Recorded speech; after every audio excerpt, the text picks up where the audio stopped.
I wrote boldly, brilliantly, and with confidence. Ideas flowed like a genius. I told myself, I am a genius. My books make a strong impression. Why be shy? Whatever you order from life, you receive. I embraced that fully. Despite being a physicist by education and having only average literary skills, I chose my film with unwavering certainty. The intention was aligned with the universal, God's intention. Because I am God's child, how could I doubt my intention would manifest? I didn't just hope my book would be published and become a bestseller, I intended it with unshakable resolve. I sent proposals to the top 20 publishing houses in Moscow and St. Petersburg. Many of which ignored me. But that didn't stop me. I wasn't discouraged. This is the essence of transurfing. Intention, focus, and persistence, regardless of external setbacks. What's the point of this? To move your image in reality toward you, you have to take the first step. Imagine standing in front of a mirror.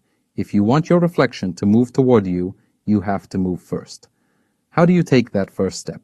Like a kitten pawing at its reflection, unaware it's its own image, just waiting and hoping the mirror will show the fact itself.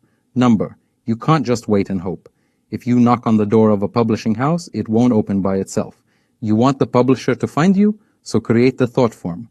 The publisher finds me. Send it out calmly and clearly, like a reflection in the mirror. I did the same.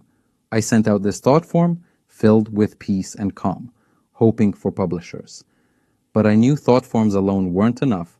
I had to take concrete steps. The world is both material and metaphysical, so you have to work on both sides of the mirror.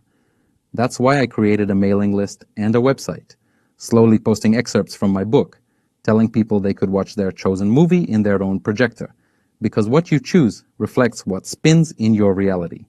You have to broadcast your thought forms consistently to make things happen. The truth is simple, but there's another side to it. Forces exist that try to stop us from realizing our destiny. On this planet, a civilization of parasitic consciousness lives in the subtle world. These energy informational structures, called pendulums, form when groups of people think alike, caught by a shared idea, be it a TV show, work, or enthusiasm.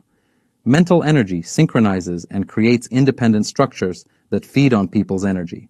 For example, at a football match, if you could see the subtle world, you'd notice a black ball hanging above the stadium, sending tentacles to every fan.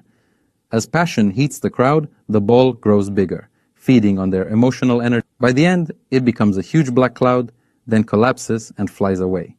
The same happens at concerts or shows. Pendulums feed on our energy. There's nothing wrong with this. People naturally give away energy. When a player scores, the energy flows to the pendulum, not the player. Imagine the anger from disappointed fans. If all that energy hit the player, he'd collapse. Stars get energy too, but pendulums collect a large part of it. Strong emotions, especially negative ones, feed these pendulums. It's not scary though. These subtle material energies provoke you to release more energy, often through conflict or negativity.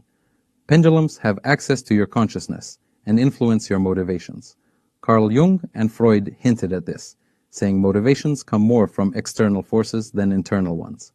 Transurfing says it clearly. People aren't free. They're controlled from outside. This parasitic consciousness civilization is real. You can see its influence in everyday irritations. Kids misbehaving, sudden problems, traffic jams, conflicts. These are subtle energy parasites at work. They don't act with conscious intent, but behave like parasitic plants that wrap around a tree, choking its growth. You might think your emotions and intimate moments are yours alone, but subtle entities move inside you, influencing feelings. It sounds shocking, but it's true. For example, in intimacy, you might feel a wild animalistic energy waking inside. It's not a second personality, but a real subtle entity stirring instincts. During sex, subtle energies exchange like thunder and lightning between two black clouds of energy. Afterwards, people return to normal, but these entities remain. Awareness helps you notice when this power moves through you.